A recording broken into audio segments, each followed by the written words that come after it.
Hello, my dear student. Welcome to Excellent Study Center Educational Channel. तो student आप समझ गए होंगे कि आज मैं आपके लिए कौन सा टॉपिक लेके आ गया, क्योंकि मैंने पार्ट 2 तक आपको अब तक मैं दे चुका हूं। चैप्टर का नाम है Nazism and their rise of Hitler. ये क्लास 9 के हिस्ट्री के चैप्टर 1 का पार्ट 3 है ये वीडियो आपके लिए। तो इस पार्ट 3 में स्टूडेंट्स हम कई सारे टॉपिक्स को कवर करने वाले हैं। तो उन सारे टॉपिक्स का सिर्फ मैं आपको यहाँ पे एक नॉमेनक्लेचर या फिर एक इंट्रो के रूप में दे रहा हूँ, फिर इसका फुल डिस्क्रिप्शन मैं आपको नोट्स जस्ट इसके बाद अवेलेबल कराऊंगा, ताकि आपका एग्जाम भी स्टूडेंट बहुत ही अच्छा जा सके। ओके स्टूडेंट, तो सबसे पहला पॉइंट इसका होगा features of Nazi thinking. Okay, यानी नाजी थिंकिंग का क्या फीचर्स था, क्या उसकी विशेषताएं थी या फिर कुविशेषता, लेकिन फीचर्स जो है दोनों एस्पेक्ट में यूज होता है, अच्छे और बुरे दोनों चीज के लिए। तो यहाँ पर इंग्लिश में सिर्फ आपको इतना कह सकते हो कि फीचर्स ऑफ नाजी थिंकिंग। इसमें क्या था स्टूडेंट, छोटा सा इशारा मैं कर देता हूँ, फिर प्रॉब्लम मैं आपको बताऊंगा नोट्स में। नो इक्वालिटी बिटवीन पीपल, यानी इसमें यह था कि एक बंदे और दूसरे बंदे के बीच में इक्वालिटी नहीं थी। अन्य लोगों को ज्यादा सुपीरियर माना जाता था, और कुछ ऐसा भी था कि blood blue eyes and not German, यानी जो ब्राउन आईज ब्लू थे, आईज जिनकी जो है ब्राउन कलर वाली थी, उनको जो है ये सुपीरियर मानते थे, जो कि नॉर्डिक जर्मन वाले थे। उसी तरह से हमारा नेक्स्ट टॉपिक होगा आइडियोलॉजी ऑफ लेवेनस्ट्रॉम। ये बहुत इंपॉर्टेंट है स्टूडेंट, यहाँ से एग्जाम में अलग अलग तरीके से बहुत तरह से क्वेश्चन आते हैं, तो प्लीज आप ध्यान रखेंगे। आइडियोलॉजी ऑफ लेवेनस्ट्रॉम, ये लेवेनस्ट्रॉम एक बंदे थे जिसके बारे में बताऊंगा आपको मैं डिटेल से, जिनकी सोच ये थी कि अपने साम्राज्य को बढ़ाने के लिए, अपने सत्ता को बढ़ाने के लिए आप किसी हद तक जा सकते हो, यानी एक्सपैंडेड जर्मन आर्यंस।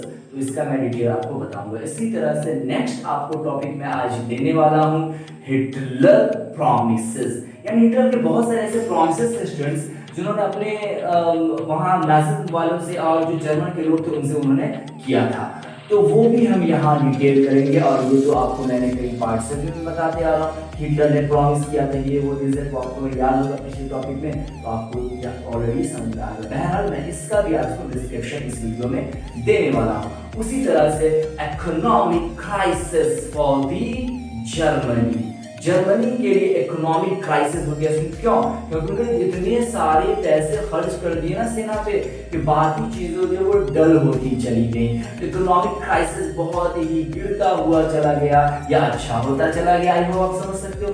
ये सारी चीजें जो भी हैं वो मैं इस वीडियो में आपके लिए लाने वाला हूँ, तो प्लीज आप हमारे साथ बने रहें।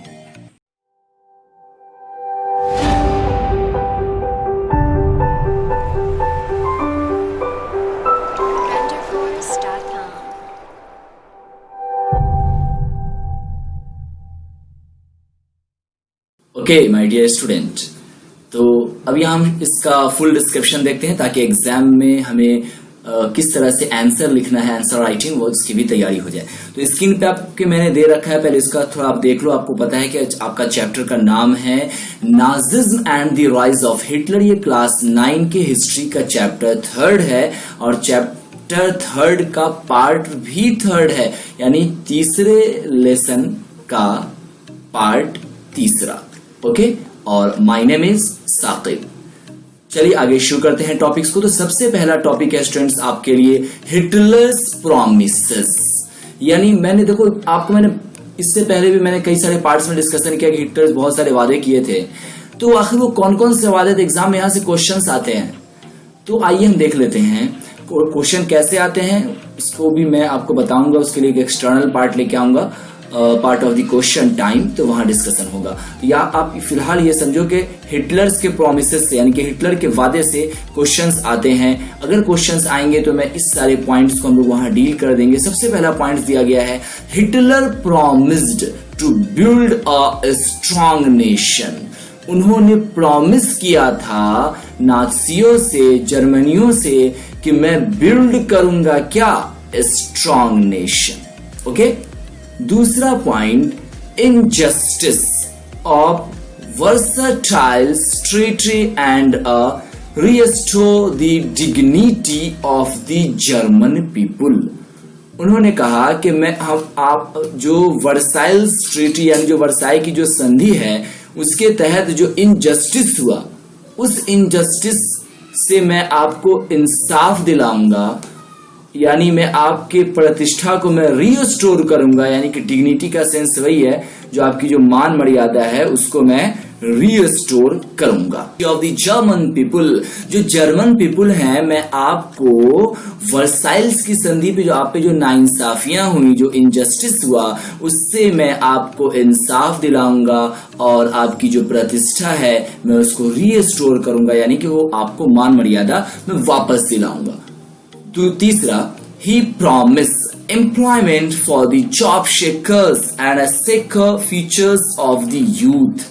उन्होंने कहा कि मैं आपसे प्रॉमिस करता हूं किससे, एम्प्लॉयमेंट से, यानी कि जो बेरोजगार थे आपको मैं जॉब सीकर्स यानी जॉब वाला बनाऊंगा और सिक्योर फ्यूचर, आपके फ्यूचर को मैं सेव करूंगा।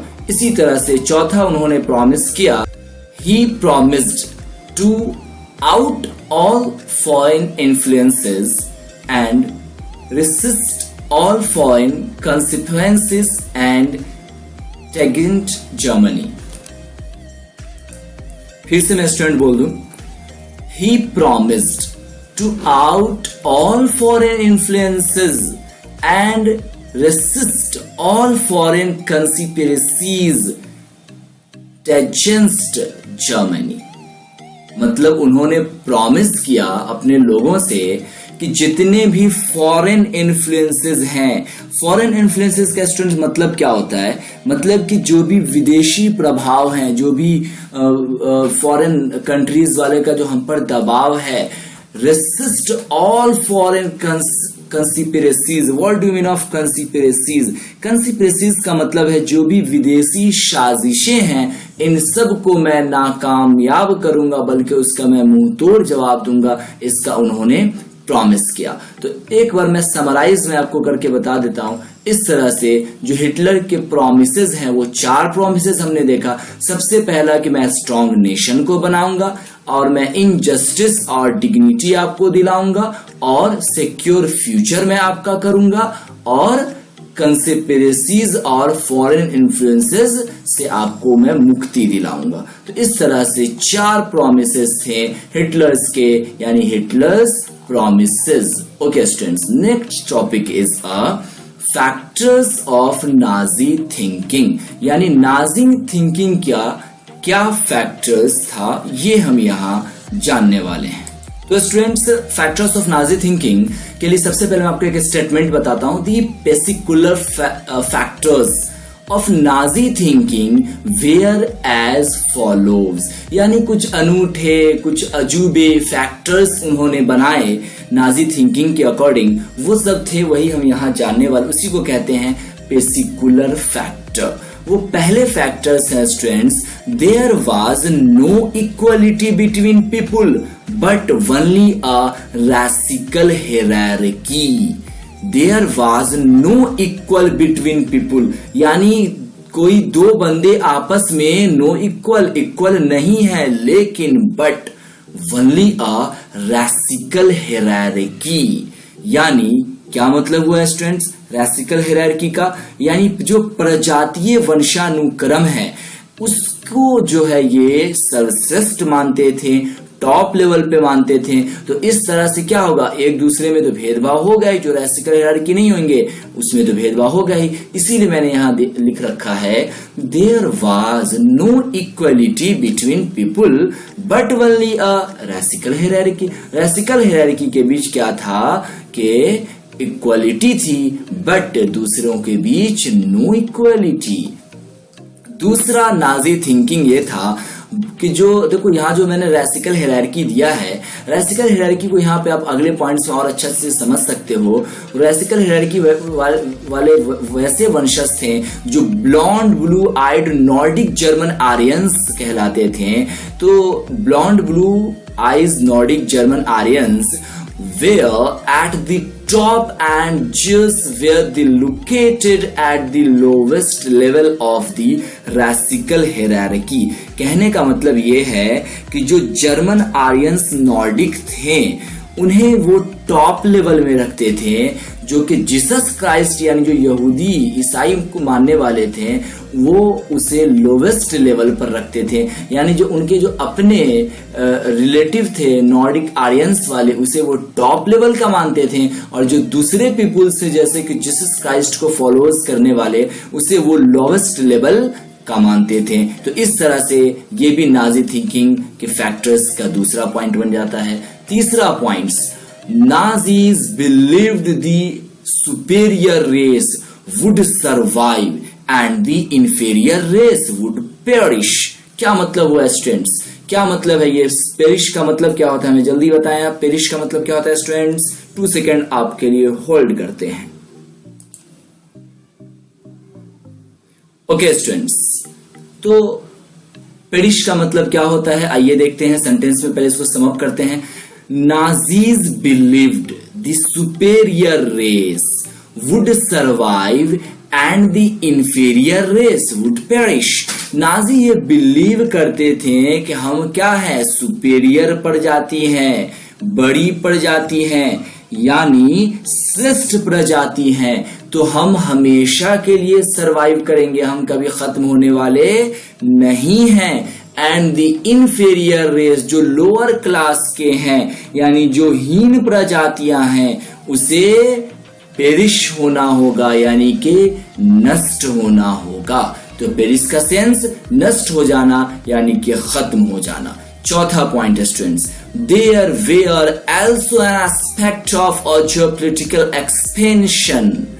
ये जो है बिलीव करते थे, एस्पेक्ट करते थे, उम्मीदें लगाते थे जियोपॉलिटिकल एक्सपेंशन पर, यानी अपनी भू राजनीतिक की जमीन को बढ़ाने के लिए, यानी राजनीतिक विस्तार के आइडियोलॉजी को फॉलो करते थे। ये आइडियोलॉजी जो उन्हें मिली थी वो लेबेनस्राउम से मिला था। वर्ड यू लेबेनस्राउम, ये बहुत ही ज्यादा इंपॉर्टेंट है, also important the question of the examination। ये आपको एग्जाम में अलग से इससे क्वेश्चंस आते रहते हैं जो कि इसी टॉपिक से ज्वाइंट है, फैक्टर्स ऑफ नाजी थिंकिंग। तो आइए इसको देख लेते हैं। सबसे पहले मैंने इसका आपको अलग से भी हेडिंग देके बताना है। पहले आप ये समझो कि there were also aspect of the geopolitical expansion Lebensraum, this allowed Nazi to expand their territories for settlement. इन्होंने अलाउड किया हुआ था नाजीज को कि आप एक्सपेंड कर सकते हो अपनी सत्ता, टेरिटरीज को बढ़ा सकते हो अकॉर्डिंग टू लेबेनस्राउम। तो लेबेनस्राउम की आइडियोलॉजी ये हिटलर्स के साथ किस तरह की थी, यहां से थोड़ा सा आइडिया मिल गया होगा। आइए इसे हम व्यापक रूप में देखते हैं। तो इस तरह से अगला हेडिंग आपका बनता है Hitler's ideology for the Lebensraum. तो Hitler's ideology on based Lebensraum, Hitler's की जो आइडियोलॉजी है तो आप समझ ही गए कि लेबेनस्राउम पर वो निर्भर कर रही थी। वो क्या था लेबेनस्राउम की आइडियोलॉजी, वो भी थोड़ा सा आपको आइडिया मिला होगा। आइए आगे देखते हैं। Hitler wanted to expand German Aryan race, उसको ये इजाजत मिल गई थी कि आप एक्सपैंड कर सकते हो जर्मन आर्यन रेस को, यानी आप अपने लोगों के लिए जो भू राजनीतिक विस्तार है उसे आप बढ़ा सकते हो। यानी आर्यन रेस का मतलब क्या हुआ, आर्यन जो प्रजातियां हैं उसको आप एक्सपैंड कर सकते हो। ही believed that new territories had to be acquired full settlement। उन्हें ये विश्वास दिलाया गया लेबेनस्राउम की तरफ से कि आप अपनी टेरिटरीज को न्यू टेरिटरीज में बढ़ा सकते हैं, एक्वायर्ड कर सकते हो। उससे आपकी आवश्यकता के अनुसार आप एक ऐसी जगह का चुनाव कर सकते हो जहां आप अपने लोगों को सबको एक साथ सेटलमेंट कर सकते हो। उसी को यहाँ पे लिखा गया, he believed that new territories had to be acquired full settlement. Okay student, एक बार सम अप कर लेते हैं इसे भी। हिटलर्स की जो आइडियोलॉजी थी लेवेंसराउम में वो क्या था कि आप अपने एक्सपैंड जर्मन आर्यंस रेस को एक्सपैंड करने के लिए आप जगह को बढ़ा सकते हो, एक्सपैंड कर सकते हो, और आप अपनी एक्वायर्ड के मुताबिक टेरिटरीज को न्यू टेरिटरीज में तब्दील करके सारे लोगों को एक साथ आप बढ़ा सकते हो। आपको बढ़ाने के लिए भले ही किसी का घर क्यों न उजाड़ना पड़े, लेकिन आप किसी नई जगह पर जाकर, यानी आप ऐसा समझ सकते हो कि इनको बस्तियों के लिए, नए क्षेत्र के लिए आप दूसरी जगह पे जाके एक बड़े से क्षेत्र पे आप कब्जा कर सकते हो। इस तरह की इनकी आइडियोलॉजी थी, यानी सीमाओं के पूरब की ओर फैलाना चाहता था ये, और लेवेंसराउम की तरफ से इन्हें इस बात की इजाजत थी ताकि जर्मनी को भौगोलिक यानी कि जियोग्राफिकल दृष्टि से, नजरिए से एक ही जगह इकट्ठा किया जा सके। ये सेंस है स्टूडेंट्स, ये आपके हिटलर्स आइडियोलॉजी फॉर द लेवेंसराउम का। तो यहां से भी क्वेश्चंस आते हैं, तो मात्र आप इतने से पॉइंट्स लिख देंगे, इतना ही में आपको मार्क्स अचीव हो जाएगा। हालांकि मैंने आपको काफी डिटेल बताया है, सारे मार्क्स का भी आता है, तो मैंने जितनी बातें बताई हैं उसमें से आप और सारे पॉइंट्स निकाल सकते हो students. Next topic is Germany economic crisis. क्या लगता है आपको, इतना सारा उठपटांग अगर आइडियोलॉजी अगर किसी की होगी तो वो देश तो आज न कल तो फिक्स है कि वो आपको इकोनॉमिक क्राइसिस का उसको सामना करना ही पड़ेगा। इन्होंने क्या किया, ज्यादा से ज्यादा, मैंने आपको पहले बताया था, पैसा वो एक्सपेंस कर दिया सैनिकों पर, जिसकी वजह से बाकी जो चीजें थी वो ठप पड़ गई। तो सीधी सी बात है कि अब जर्मनी में क्या होगा, इकोनॉमिक क्राइसिस तो आएगा ही ना, तो वहां जो आर्थिक मंदी तो पड़ेगी। तो इसीलिए मैंने यहाँ हेडिंग दे रखा है जर्मनी इकोनॉमिक क्राइसिस। यहां से भी क्वेश्चंस आते हैं। The following were the cause of the economic crisis in Germany. पहले स्टेटमेंट दिया गया, the following were the cause, यानी कुछ निम्नलिखित ऐसे कॉजेज हैं, कारण हैं, जिसकी वजह से जर्मनी इकोनॉमिक क्राइसिस का सामना करता है। तो आप इंटरेस्टेड हो स्टूडेंट, आइए देखते हैं कि वो कौन कौन से पॉइंट्स हैं जिसकी वजह से जर्मनी को इकोनॉमिक क्राइसिस का सामना करना पड़ा। आइए, सबसे पहला पॉइंट है students, Germany had to incur a hug cost of the First World War। उन्होंने फर्स्ट वर्ल्ड वॉर में बहुत बड़े रूप में पैसा जो है उन्होंने ले लिया था एक दूसरे से, और फर्स्ट वर्ल्ड वॉर खत्म होने के बाद उसे वो चुका नहीं पाए। तो इस वजह से क्या हुआ कि इकोनॉमिक क्राइसिस तो आएगा ही ना, ये तो नॉर्मल सी बात है स्टूडेंट्स। दूसरा point, Germany had to taken loans during the war, it could not pay loans. Germany had to taken, इन्होंने बहुत सारे लोन्स भी ले रखे थे विश्व युद्ध लड़ने के लिए, और इट कुड नॉट पे लोन, लेकिन वो लोन को चुका नहीं सके क्योंकि उस विश्व युद्ध में उनकी जो है वो पराजय का उन्हें सामना करना पड़ गया। The allies power imposed very harsh terms and condition on Germany. वाह, जो एलाइज पावर थे यानी जो मित्र राष्ट्र थे, उन्होंने वेरी हार्श टर्म्स, बहुत ही कठिन उन पे शर्तें लागू कर दी जर्मनी पर, रूल एंड रेगुलेशन कंडीशंस को लागू कर दिया।